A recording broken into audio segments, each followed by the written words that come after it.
할렐루야. 오늘 함께 나눌 하나님 말씀은 누가복음 24장 44절에서 48절 말씀 한 목소리로 같이 읽겠습니다. 시작. 또 이르시되 내가 너희와 함께 있을 때에 너희에게 말한 바 곧 모세의 율법과 선지자의 글과 시편에 나를 가리켜 기록된 모든 것이 이루어져야 하리라 한 말이 이것이라 하시고 이에 그들이 마음을 열어 성경을 깨닫게 하시고 또 이르시되 이같이 그리스도가 고난을 받고 제3일에 죽은 자 가운데서 살아날 것과 또 그의 이름으로 죄사함을 받게 하는 회개가 예루살렘에서 시작하여 모든 족속에게 전파될 것이 기록되었으니 너희는 이 모든 일의 증인이라. 아멘. 오늘 복음 곧 좋은 소식에 대해서 말씀을 나누려고 합니다. 누가복음 24장 44절에 48절은 예수님께서 부활하신 후에 제자들을 만나는 장면입니다. 우리가 흔히 아는 엠마오 가는 길에 두 제자와 대화를 나누시고 갑자기 호련히 뿅 없어지셨다가 이 제자들이 엠마오 거의 다 갔다가 가서 거기서 밥 먹다가 예수님인 줄 알고 하는데 예수님은 사라지셨고 다시 예루살렘으로 돌아와서 제자들에게 가는 길에 주님을 만났다.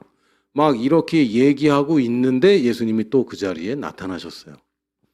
부활하신 후에 예수님이 승천하시기 전까지 계속해서 이렇게 호련히 나타났다, 호련히 사라지는 모습들을 가끔 보는데 주님께서 제자들에게 이제 말씀을 하시는 겁니다.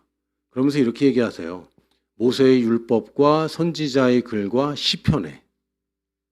모세의 율법 그러면 많은 사람들이 이제 십계명 생각하는데 지금 십계명 얘기하는 게 아니라 모세 오경을 얘기합니다. 창세기, 출애굽기, 레위기, 민수기, 신명기. 이게 이제 모세 오경인데 유대인들은 모세의 율법 그러면 이제 모세 오경을 얘기합니다. 토라라고 부르는 모세 오경을 얘기해요. 선지자의 글 하면 이제 선지서들. 그리고 시편은 시편만 얘기하는 게 아니라 시가서들을 얘기합니다. 시편, 잠언, 전도서, 예레미야, 애가 이런 종류의 책들이 있죠. 아가서. 노래로 되어 있는 책들을 이야기합니다. 그러니까 사실은 그 당시에 존재하는 구약 성경 전체를 아우르는 얘기입니다. 그러면 그냥 성경 전체에 이렇게 얘기하면 그래도 되는데 예수님이 왜 굳이 모세오경과 모세율법과 선지자의 글과 시편 이렇게 말씀하시냐면 성경에 있는 장르를 막론하고 시편은 시적인 표현이지 모세오경은 율법이지 선지서만 그리스도에 대한 예언이야 라고 되어 있는 것이 아니라 장르를 불문하고 모든 성경을 통틀어서 기록된 모든 것이 나를 가리켜 기록됐다고 얘기하셨습니다. 그리스도를 가리켜. 그러니까 구약 전체의 내용이 누구를 향해 있냐면 그리스도를 향해 있습니다. 구약 성경 전체에 흐르는 메시지가 여러 가지 대단한 이야기 많죠. 아브라함의 이야기다, 모세의 이야기다, 또 여러 가지 선지자들의 이야기다 라고 말할지 모르겠지만 이 모든 흐름은 누구를 가리키고 있습니까? 그리스도를 가리키고 있습니다. 메시아를 가리키고 있습니다. 메시아는 히브리어, 그리스도는 헬라어, 똑같은 뜻입니다. 기름 부음 받은 자. 하나님이 특별히 임명해서 보낸 자, 이런 뜻입니다. 모든 성경에 있는 구약 성경, 당시에는 신약이 아직 없으니까 구약 성경에서 예수 그리스도를 가리켜 기록된 모든 것이 이루어져야 하리라 한 말이 이것이다. 이루어질 거라고 기록되어 있잖아. 이에 45절에 그들의 마음을 열어 성경을 깨닫게 하시고 지금까지 예수님이 성경을 깨닫게 해준 적은 별로 없습니다. 특히 십자가에서 돌아가시기 전에는 늘 비유로만 말씀하셨고 제자들에게 설명을 하셨는데 제자들이 알아들었는지 못 알아들었는지 예수님 돌아가시고 하는 행태들을 보면 아마 못 알아들은 것이 아닌가 싶습니다. 아무도 예수님의 부활을 믿지 않았거든요. 그런데 드디어 그들의 마음을 열어 닫혀있는 마음이 열리고 예수님이 부활 이후에야 비로소 이 성경을 깨닫게 된 것입니다. 성경을 깨닫게 하시고 그러고 설명을 해줬어요. 또 이르시되 첫 번째, 이같이 그리스도가 고난을 받고 제3일에 죽은 자 가운데서 살아날 것과 또 그의 이름으로 죄사함을 받게 하는 회개가 예루살렘에서 시작하여 모든 족속에게 전파될 것이 기록되었으니 너희는 이 모든 일의 증인이다 라고 얘기합니다. 예수님께서 성경을 정리를 하셨고 요약을 하셨는데 크게 4가지로 요약을 하셨습니다. 이게 우리가 가진 복음입니다. 굿뉴스는 여러분 우리가 복음 또는 복음주의, 복음적이다 이런 말 하지만 복음이란 말은 좋은 소식이란 말입니다. 영어로 하면 good news 또는 gospel 똑같은 단어입니다. 좋은 소식은 말하는 사람에게 좋은 소식입니까? 듣는 사람에게 좋은 소식이래야 좋은 소식입니까? 제가 어저께 점심 맛있는 거 먹었어요. 이건 좋은 소식이 아니죠. 오늘 점심 맛있는 거 대접할게요. 이래야 좋은 소식이죠. 우리가 복음을 전하는 사람들 위주로 전했다면 그건 복음이 아닙니다. 듣는 사람이 듣기 좋은 소식이어야 복음입니다. 하나님 좋으라고 만들어낸 소식이 아닙니다.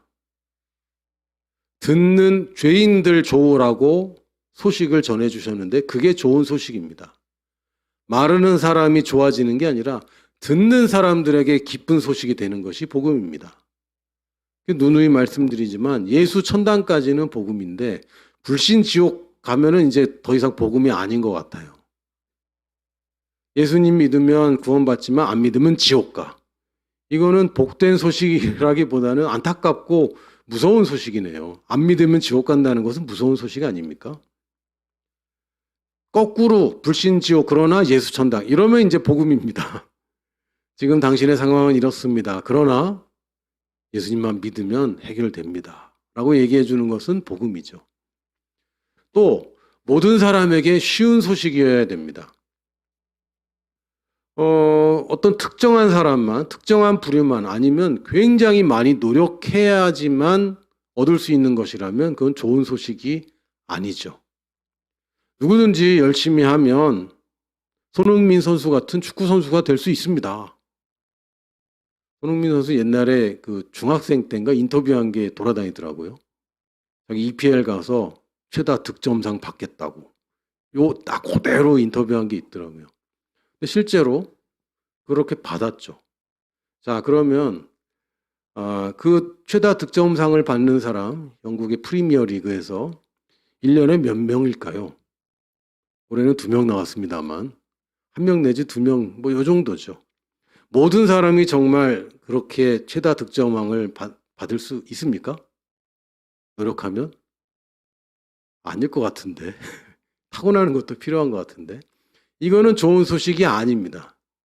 누군가는 타고나야 되고 누군가는 다리가 길어야 되고 누군가는 키가 커야 되고 그래야만 도달할 수 있는 거라면 누군가는 IQ가 누군가는 EQ가 여러 가지 그 시험과 검사의 결과가 필요한 거라면 토플 점수가 필요하고 토익 점수가 필요하고 수능 점수가 필요한 것이라면 그것은 더 이상 복음이 아닙니다. 복음은 가장 쉬운 것, 아주 쉬운 것, 최소한의 것이 요구되어서 누구든지 마음만 먹으면 할 수 있어야 그게 복음입니다. 그래서 우리가 예수님을 믿는데 이 믿음은 겨자씨보다 작은 아주 단순한 믿음이면 구원을 받는 것입니다. 어느 정도 믿음이냐면 6월절에 문설주에 문 옆에다가 피 칠할 만큼 얼마큼 믿었습니까? 설마 근데 혹시나 모르니까 혹시 발라보자. 그럼 구원 받았어요. 광야에서 노뱀을 들었을 때 그 노뱀을 쳐다볼 만큼만 믿으면 구원 받았습니다. 인자도 들려야 하리라. 인자는 6월절의 어린 양이다. 구약에서 예수님을 아주 직접적으로 상징한 사건이 6월절 사건과 노뱀 사건입니다. 둘 다 공통점이 뭐죠? 뭔가 하긴 해야 돼요. 뭔가. 그러나 누구나 마음 먹으면 다 할 수 있는 거. 딱 그 수준. 그냥 천막 안에서 끙끙 앓다가 그래도 혹시 모르니까 나와서 저 멀리 저기 뭔지도 안 보이고 장대에 달려있는 뭔가를 이렇게 본 사람마다 나왔습니다. 그러나 그 간단한 걸 안 한 사람은 하나님이 치유를 주셨는데도 못 받았죠. 하나님은 주셨는데 못 받았습니다. 이게 복음입니다. 하나님은 가장 쉬운 것을 주셨어요. 뭡니까? 마음으로 믿기로 결정하고 입으로 고백하면 다 구원받는다. 물론 마음으로 안 믿고 고백하는 경우도 있습니다. 제가 아주 어처구니 없고 좀 서글프고 속상한 이야기를 들었는데, 그 형무소 사역하시는 분들 계시잖아요. 근데 그 목사님 얘기를 해주더라고요. 형무소에 있는 이 사람들이 누군가 자원봉사자나 이렇게 단기팀이 단기적으로 오는 손님들이 오면 다 영접을 빨리 해준대요. 왜냐면 자꾸 귀찮게 하니까. 근데 이분은 처음 온 분이라 이 형무소에 계신 분들이 실제로 지난번에도 영접을 했는지 안 했는지 알 수가 없는 거죠. 근데 열심히 전했는데 다 막 영접을 너무너무 잘하니까 너무 기뻐해서 이제 주님 감사합니다 했는데, 사실은 이 사람들 중에 뭐 전부는 아니겠지만 자꾸 귀찮게 매주 와서 귀찮게 하니까, 사람들이 계속 바뀌면서 귀찮게 하니까 빨리 영접을 해준대요. 그런 얘기를 듣고 참 안타깝다. 안타깝지만 또 어쩔 수 없는 일이기도 하고, 그렇게 건성으로 또는 자꾸 귀찮아서 이렇게 영접한 것까지 효력이 있다고 할 수는 없습니다. 왜요? 마음으로 믿고라는 말이 분명히 있기 때문에. 근데 마음에 믿어져서도 아니고 마음으로 믿기로 결정하면 되는 것입니다. 아주 작은 최소한의 거. 이게 정말 맞는지 아닌지는 내가 확인할 방법이 없지만, 내가 이 말이 참 너무 좋다. 내가 이 구원을 값없이 받을 수 있다면 내가 이까짓 거 왜 못하겠는가. 그러고 하면 구원 받는 겁니다. 마치 양의 피를 발라 마라. 그래도 안 믿어지지만 바르려니까 한번 발라볼까? 안 믿어지지만 나가서 쳐다보려니까 쳐다볼까? 하는 사람은 다 구원 받았습니다. 하나님이 예수 그리스도를 그렇게 고생시켰는데 또다시 문턱을 높여서 모든 죄를 다 회개해야지만 구원 받는다. 이거는 불가능한 일인데, 또는 어느 정도 기준치 이상이 돼야 된다. 인격적으로도 거듭난 사람처럼 살아야지만 구원받는 것이다. 전심으로 헌신해야지만 구원받는다. 그런 얘기는 사실 성경에 없습니다. 단순하게 마음으로 믿고 입으로 시인하기만 하면 구원받는다. 누구든지 주의 이름을 부르기만 하면 구원받는다. 이게 성경의 가장 낮은 수준의 우리에게 해야 되는 아주 작은 일들이죠. 모든 사람에게 쉬운 소식이어야지 이게 복음입니다. 또 새로운 소식이어야지 이게 뉴스라고 부를 수 있습니다. 뉴스가 뭡니까? 새로운 것들이란 뜻이에요. 올드가 아닙니다. 우리가 아는 것들이 아니라 새로운 거예요. 우리가 복음을 가지고 있다고 얘기하지만 그것을 아직 못 들어본 사람에게 전하지 않는다면 그것은 좋은 상식이고 좋은 지식이지 좋은 소식이 아닙니다. 좋은 소식, 복음은 새로운 사람에게 전달될 때 이게 드디어 소식이라고 불릴 수 있습니다. 그렇죠? 내가 소식을 가지고 있는 것 상태로는 그건 그냥 지식이고 정보일 뿐입니다. 그러나 이것을 누군가에게 말할 때 비로소 이게 소식이 되는 겁니다. 너 그 소식 들었어? 라고 얘기할 때 이게 소식이 전달되는 것이죠. 굿뉴스는, 좋은 뉴스는 누군가 새로운 사람에게 전달되어야 됩니다. 이게 전제 조건입니다. 그러니까 우리가 알고 있는 말씀의 지식이 복음이 아닙니다. 복음의 내용을 알고 있을 뿐이지 이것이 복음이 되려면 못 들어본 사람에게 또는 들었지만 제대로 못 들은 사람에게라도 우리가 제대로 들려줘야지 이것이 복음입니다. 결국 모든 민족이 듣게 될 소식입니다. 이건 모든 민족이 들어야 돼도 아니고 모든 민족에게 듣게 하도록 우리 열심히 노력하자 주님 도와주세요 라고 할 게 아니라 접근 방식을 달리해야 됩니다. 모든 민족이 듣게 될 소식입니다.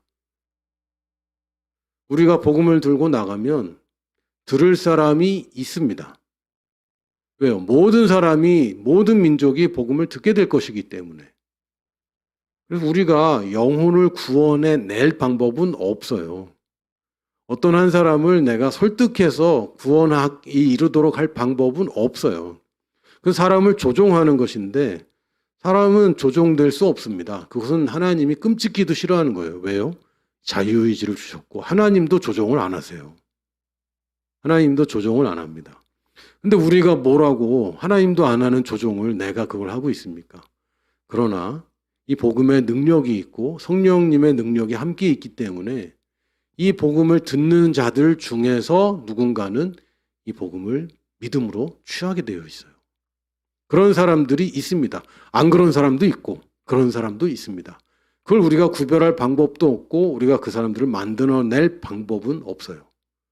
우리가 전하고 그 사람들의 마음에 감동이 되고 이게 움직이게 되는 것은 성령님의 감동으로 되는 것입니다. 성령님도 감동만 하시지 성령님이 조종하지 않으세요. 그런데 우리가 뭐라고 설득하고 논쟁을 해서 이기겠습니까? 논쟁은 변호사들이 하는 거지 증인은 논쟁하지 않습니다.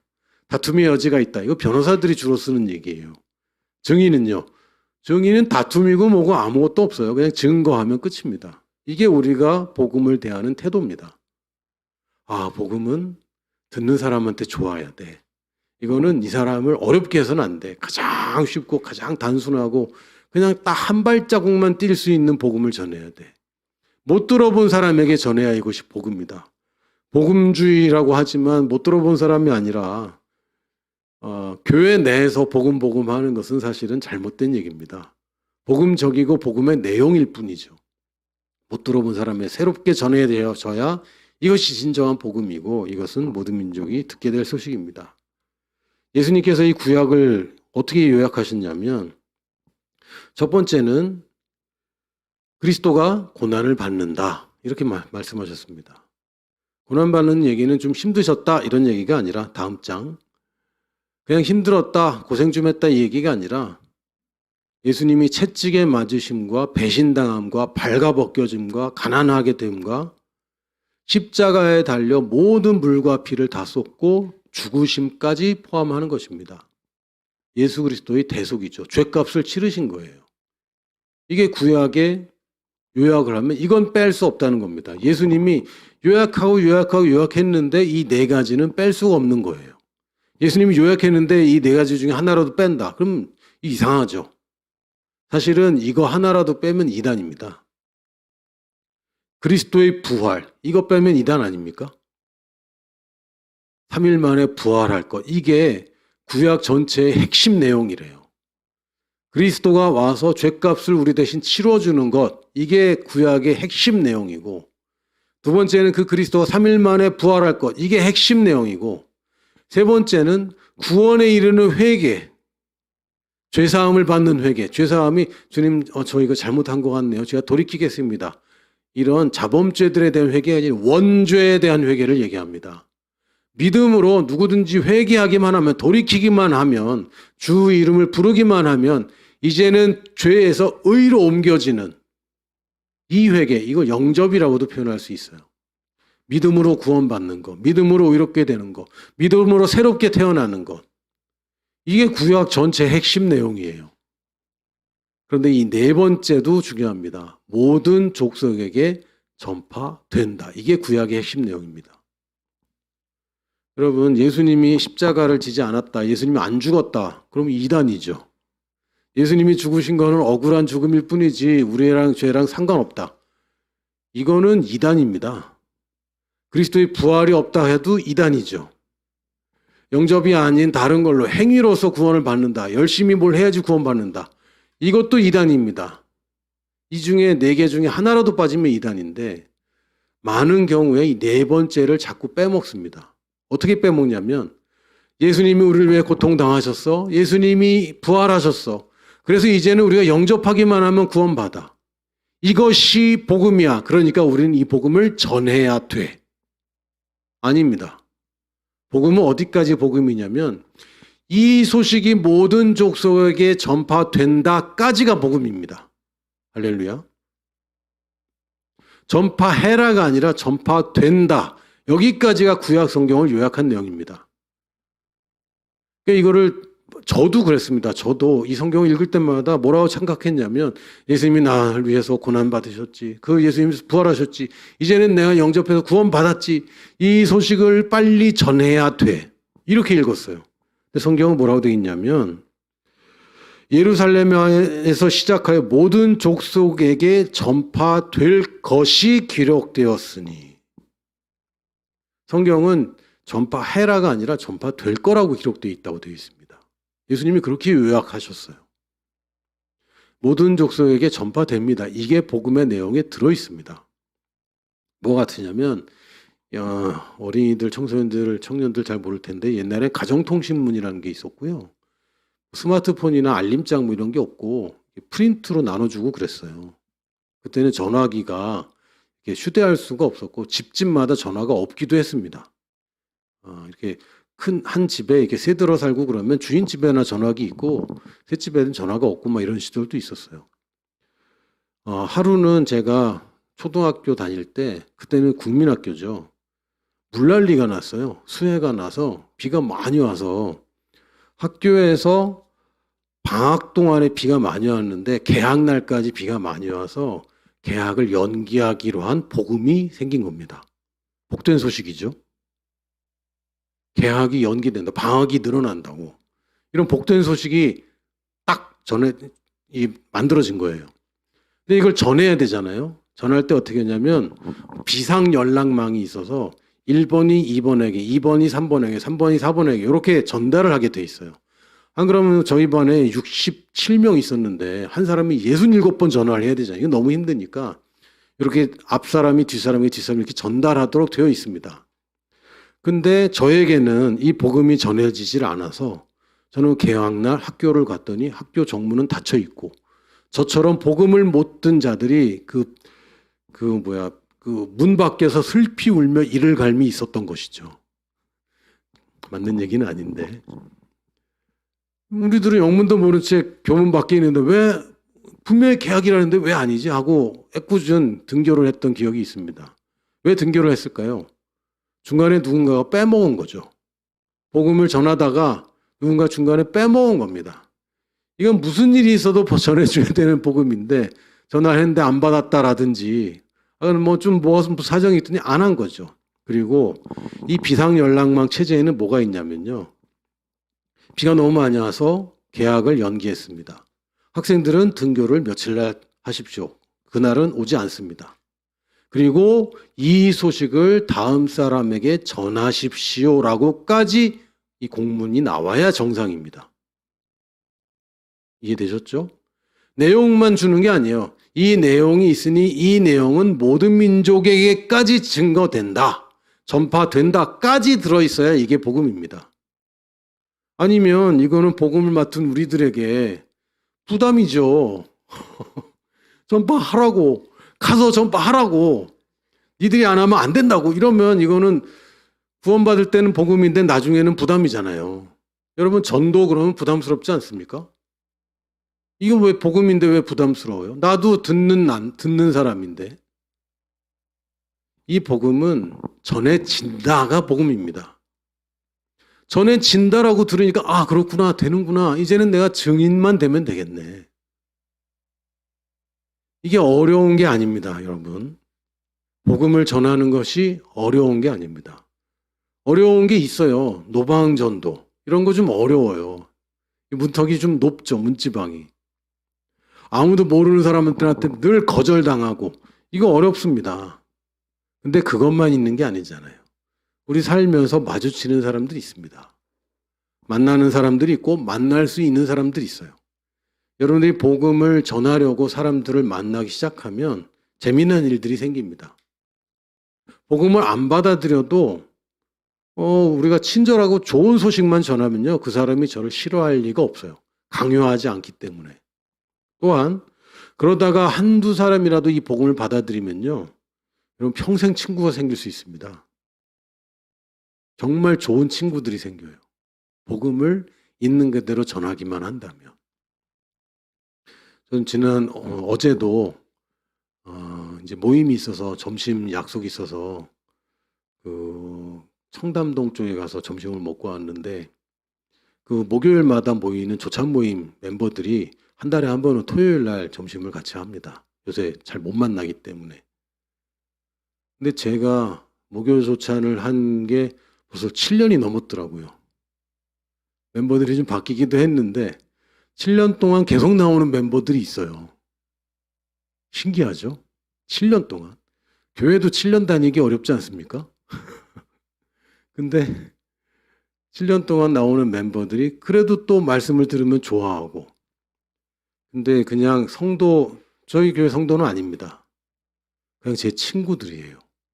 저보다 어린 사람 거의 없고 다 나이가 저보다 뭐 많거나 같은데 저한테도 복음을 전했고 그 중에는 몇 분은 또 저 때문에 예수님 믿은 분들이 생겼거든요.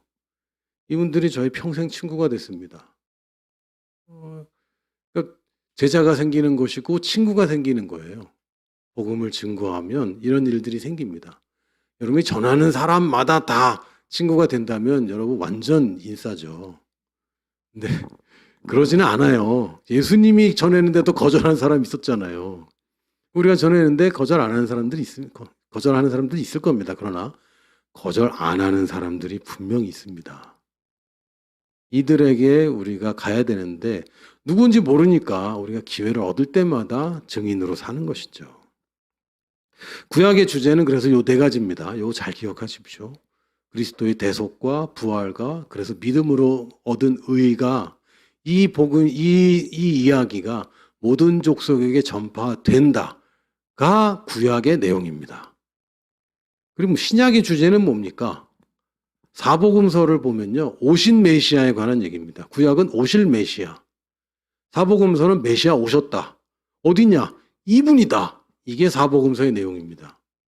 예수님이 어떤 말씀을 하시고 어디를 가시고 어떤 행동을 하시는데 이는 선지자의 글을 이루려 하심이라. 이게 뭡니까? 자, 봐봐. 선지자들이 예언했던 그 메시아가 바로 이분이야. 바로 이분이야. 바로 이분이야. 예수님이 I am 많이 하시거든요. 헬라어로는 에고 에이미. 이게 뭡니까? 히브리어는 그게 야훼입니다. I am. 나는 곧 길이다. 나는 곧 진리다. 나는 생명이다. 이거 다 예수님이 계속 I am 하세요. 이분이 진짜 메시아다라는 것이 사복음서의 내용입니다. 족보까지 들고 나와서 봐라 다윗의 자손 맞지 않냐. 봐라 유다의 후손 맞지 않냐. 아브라함의 씨로부터 여기까지 예수 그리스도까지 메시아가 이 족보대로 오지 않았냐. 여자의 후손으로 처녀에게 잉태하는 게 이게 맞지 않냐. 베들레헴에서 나오는 게 맞지 않냐. 하여튼 계속 그걸 증거를 합니다. 병을 고쳐주고 안진뱅이를 일으키고 죽은 사람을 살려내고. 마태복음 16장 16절 뭐 가장 유명한 성경 구절이라고 할 수 있는데 같이 읽어볼까요? 시작. 시몬 베드로가 대답하여 이르되 저는 그리스도시요 살아계신 하나님의 아들이시니이다. 예수께서 대답하여 이르시되 바요나 시몬아 내가 복이 있도다. 이를 내게 알게 한 이는 혈육이 아니요 하늘에 계신 내 아버지시니라. 이 사복음서 예수님이 살아계실 때의 가장 중요한 고백, 가장 핵심 고백은 뭡니까? 당신이 하나님의 아들 그리스도입니다. 라고 예수님을 메시아로 인정하는 것이 가장 핵심입니다. 사복음서에서는. 근데 신약 성경에 사복음서만 있는 건 아니죠. 사도행전, 그 다음에 서신서, 계시록에 이르기까지 예수님의 부활과 승천 이후에 있는 책들은 다시 오실 그리스도와 그리스도인들, 즉 증인들에 관한 책입니다. 새로운 피조물에 대한 책입니다. 그러나 다시 오실 그리스도와 증인에 관한 책입니다. 그리스도 안에서 내가 누구인지에 관한 책입니다. 맞습니다. 그러나 다시 오실 그리스도와 증인된 그리스도인들에 관한 책입니다. 이게 신약의 가장 핵심적인 내용이에요. 우리에게 지금 미션이 뭐가 있습니까? 다시 오실 그리스도. 이거 하나 남아 있습니다. 그래서 우리는 뭐가 돼야죠? 증인이죠. 우리는 증인이 되는 것입니다. 증인이 되면 증언하는 것이죠. 증인이 되면 증언하라 그러면 증언하면 됩니다. 증인인데 너 증언하지 마 하면 안 하면 되죠. 여러분 그 막무가내로 막 복음 전하고 그렇게 하지 마시고 그런 분들을 위해서는 거절하고 안 듣고 싶어하는 분들을 위해서는 기도하십시오. 괜찮습니다. 듣기 싫은데도 계속 얘기하는 거 그 좋은 얘기 아니죠. 잔소리밖에 안 되고 그러다 보면 자꾸 무리하게 되고 무섭게 해야 되고 두려움을 심어주게 자꾸 그쪽으로 갑니다. 이건 종교와 율법이죠. 복음은 뭡니까? 듣는 사람이 좋으라고 하는 얘기예요. 여기서 벗어나시면 안 됩니다. 우리는 증인이고 우리는 증언하면 됩니다. 그러므로 우리는 이제 어떻게 살아야 되냐면 첫 번째, 따라해 보세요. 찾아가서 만난다. 찾아가서 만나는 거예요. 복음을 들을 만한 사람들 또는 안 들어본 사람들, 들었지만 거절한 사람들, 지금 잘 믿는 사람 말고 안 믿는 사람, 이 복음이 필요한 사람 어떻게 한다고요? 찾아가서 만나는 겁니다. 성경에 뭐라고 되어 있냐면 너 할 얘기 미리 준비하지 마 이렇게 되어 있습니다. 할 말을 주신다고 되어 있습니다. 증인에게는 할 말을 주시니까 걱정하지 말고 가 이렇게 얘기하셨어요. 그래서 막 복음을 달달달 외우고 막 공부하고 물론 그거 중요한 겁니다. 그거를 잘 이해하고 정리하고 내가 술술술 말할 수 있게 연습하는 거 좋은 겁니다. 그런데 그게 안 돼 있다고 하더라도 가서 만나서 얘기하다 보면 복음이 나올 수밖에 없어요. 왜? 내가 그 복음의 큰 수혜자인데 그 복음 얘기 안 하고 무슨 얘기를 하고 옵니까? 그리고 막 하고 싶어서 기회를 계속 노리죠 막. 여러분 일단은 찾아가서 만나십시오. 찾아가지 않고 찾아올 때까지 기다리면 좀 곤란해집니다. 찾아가는 것은 우리가 하는 몫이고 가서 내가 너를 택하여 세웠나니 너희가 날 택한 것이 아니라 내가 너희를 택하여 세웠나니 너희는 가서 열매를 어디서 맺어요? 가서 찾아가서 만나서 맺는 것입니다. 두 번째는요. 만나면 뭐 합니까? 밥을 먹든지 뭐 그냥 만나서 영화만 보고 오고 뭐 이러지 마시고 대화를 해야죠. 뭐 합니까? 전하는 겁니다. 나의 복음을. 달달달 외워서 이게 이렇게 이거 아니더라도 내가 만난 예수 그리스도, 내가 믿고 있는 예수 그리스도, 내가 성경에서 읽고 있는 진리들 전해주고 이 전해주는 거는 그냥 굉장히 일방적입니다. 이해시킬 수가 없거든요. 그리고 나의 체험들을 나누는 것입니다. 여러분 교회 다녀서 쉽게 얘기해서 교회 다녀서 혹은 예수님 믿어서 좋은 거 하나도 없다면 왜 다닙니까? 뭐가 좋은 게 있으니까 다니는 거잖아요. 뭐가 좋은 게 있으니까 예수님 믿고 뭐가 좋은 게 있으니까 일요일 날 안 놀러 가고 예배 드리잖아요. 그게 작은 거든 거대하고 대단한 거든 초자연적인 것이든 그냥 자연적인 것이든 그거 얘기해 주는 겁니다. 난 이래서 너무 좋더라. 그냥 꼬시려고 그러지 말고 설득하려고 그러지 말고 과장하지 말고 있는 그대로 말씀하십시오. 괜찮습니다. 전하고 나누는 것입니다. 그리고 내가 어떻게 사는지 보여주십시오. 여러분의 삶을 보여주세요. 여러분의 삶이 드러나도록 사람들을 만나십시오. 감추지 마시고 물론 부끄러운 부분까지 다 드러나라는 얘기는 아닙니다. 예의 있게 매너 있게 여러분의 삶을 보여주십시오. 나는 어떤 방식으로 사는지 말해주십시오. 제가 대학생 때 소개팅을 했는데 별로 안 나가고 싶었는데 내 친구가 빵꾸를 해서 제가 대신 나갔거든요. 나갔는데 나보고 그 친구는 이제 불신자였어요. 일요일 날 뭐하니? 일요일이라고 그러잖아요. 주일이라고 안 그러고. 난 주일날 교회 가요. 그랬더니 교회 하루 종일 있는 거 아니지 않냐고. 난 하루 종일 있다고. 제 삶을 보여준 거죠. 나눠준 거죠. 난 교회 가서 행복하게 즐거워서 아침 일찍부터 그 당시 교회 가려면 1시간 반 걸렸거든요. 가는 데만 1시간 반 걸려요. 8시 반까지 가야 돼.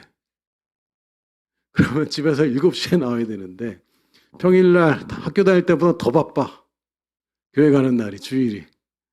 그리고 가는 거죠. 가면 8시 반까지 와서 이제 정리하고 일부 예배 준비하고 일부 예배 그때는 또 주일학교가 9시였거든요. 일부 예배가 아니라 주일학교 교사니까 8시 반까지는 가야 뭘 하잖아요. 그래서 예배 준비하고 예배 드리고 나면은 또 2부 예배 드려야 되고 2부 예배 드리고 나면 또 점심 이렇게 먹고 성가대 연습하고 청년부 모임하고 잠깐 쉬었다가 뭐 예배 준비하고 또 찬양 예배, 저녁 예배 또 드리고 그러고 나면은 9시인데 정리하고 청소하고 나면 10시예요. 집에 가면 11시 반이야. 주일이 제일 바빠. 나는 이렇게 살아요. 그랬더니 눈을 깜빡깜빡 하더라고요. 그러면 토요일은 뭐 하니? 토요일도 교회 가죠. 그랬더니 그다음부터 대화가 안 통하더라고요. 대화가 안 통할 수 있습니다. 그러나 그냥 삶을 나누는 거예요. 혹시 압니까? 그분이 또 누군가 다른 사람을 만났을 때 그때 그 사람은 왜 뭐가 좋아서 그렇게 교회에 가 있을까? 이런 의미 들지도 모르죠. 그 다음에 다시 연락은 없었습니다. 한 번 만나고 끝이었는데 어떻게 사는지 보여주십시오. 우리가 얼마나 행복하게 살고 즐겁게 살고 특히 이 교회라는 이 집단에서 그냥 예배 보러 가는 그런 장소 말고 우리 한 가족 같이 밥 먹고 대화하고 같이 기도하고 서로 위해서 기도해주고 그냥 뭐 좋은 거 나누고 이거 어떻게 사는지 이제 보여주는 겁니다. 그래서 교회에 초청하는 거고 집에 초청하는 거고 셀에 초청하는 것이지 교회 와서 복음 드리라고 초청하는 거 아닙니다. 아, 난 복음 못 전하겠고 우리 목사님한테 좀 만나봐. 그런 게 아니고요. 여러분의 일상생활 중에 교회 생활은 얼마나 아름다운 삶입니까? 그거 보여주는 거예요. 우리 이렇게 살아. 우리 이렇게 재밌게 살아. 그리고 이렇게 해서 복음을 받아들인 열매가 생긴다면 그분은 이제 훈련시켜서 보내는 것이죠. 어디로 보냅니까? 없는 곳으로. 또 그분도 찾아가서 만나도록 또 격려해서 또 보냅니다. 주변에서 살면서 찾아가던 곳에서 어떤 사람들은 삶을 완전히 바꾸고 삶의 터전을 국가를 이동하고 지역을 이동해서 또 가는 사람들이 생기죠. 이걸 우리가 선교라고 하는 것입니다. 찾아가서 만나고 전하고 나누고 어떻게 사는지 보여주고 그래서 나처럼 살고 싶어 하는 사람들이 생기면 너 이제 좀 바꿀 게 좀 많구나. 좀 훈련을 좀 받자. 그리고 훈련시켜서 자 이제 네가 가서 나처럼 똑같이 하는 거야. 이게 사람들이 말하는 기독교, 교회, 소위 말하는 셀에서 하는 일들입니다. 우리는 이렇게 살아요. 다시 한번 우리 고백해 보겠습니다. 나는 찾아가서 만난다. 나는 전하고 나눈다. 나는 어떻게 사는지 보여준다. 나는 훈련시켜서 보낸다. 이게 우리 삶입니다.